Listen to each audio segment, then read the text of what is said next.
Denis Deliu ka qenë debutet, po para saj ka qenë pjesëtar i forcave speciale të Republikës Shqipërisë, Bereta Vishnja bëja. Kjo është Bereta Forcave Speciale? Kjo është Bereta Forcave Speciale. Sa vjet ke qenë Forca Speciale? Kam punuar 7 vjet në Forca Speciale. Ku ke shërbyer? Në Zallher, kemi qenë 2 misione luftarake në Afganistan, në Kandahar. Shive ku i ka gjithë pajisjet e veta. Kjo është çanta. Patike e sulmit, ku shërben për sulme mbi 3 ditë. Këtu është uniforma e cila mbahet brenda, këtu ka paketë ndihmës shpejt me gjitha pajisjet. Këtu janë tornikitet, të cilat nëse mberën plumba në duar apo këmbë, në gjymtyr, këto ndalojnë gjak derdhë dhe shpëtojnë jetë. Këto janë pajisjet e shëndetësisë të tjera, kjo është një lloj mbrojtëse. Patjetër, çdo operator i forcave speciale është i përgatitur për shpërtuar jetë në fushë betejë.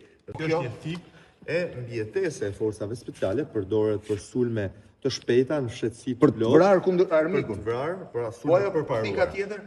Kjo është tikë mbijetese. Realisht kjo ka pajisjet, të gjitha pajisjet ka busull për të orientuar. Kjo brenda ka dhe busull për të orientuar. Apo në vende kur ti nuk e njeh drejtimin e veriut apo jugut. Unë kam flamurin kombëtar, një krenari kombëtare, ku ne rritemi dhe edukohemi që në shkollën ushtarake, ta respektojmë flamurin, ta mbajmë me dignitet, dhe në fund nëse ne humbim jetën, me këtë flamur mbështillet arkmorti i dëshmorit të dheut. Pra me flamurin e vet mbështillet arkmorti i dëshmorëve të dheut. Për kapiten Fetivogli në Afganistan dhe unë dua ta vlerësoj dhe ta kujtoj bashkë me ju veprën e tij, sakrificën e tij, por dhe të plagosurit Aleksandr Peci me 4 plumba. Nëse operatori i forcave speciale humbet jetën në operacion, flamuri paloset mirë dhe i dorëzohet familjes. Kjo është një Denis Deliu, snajperist.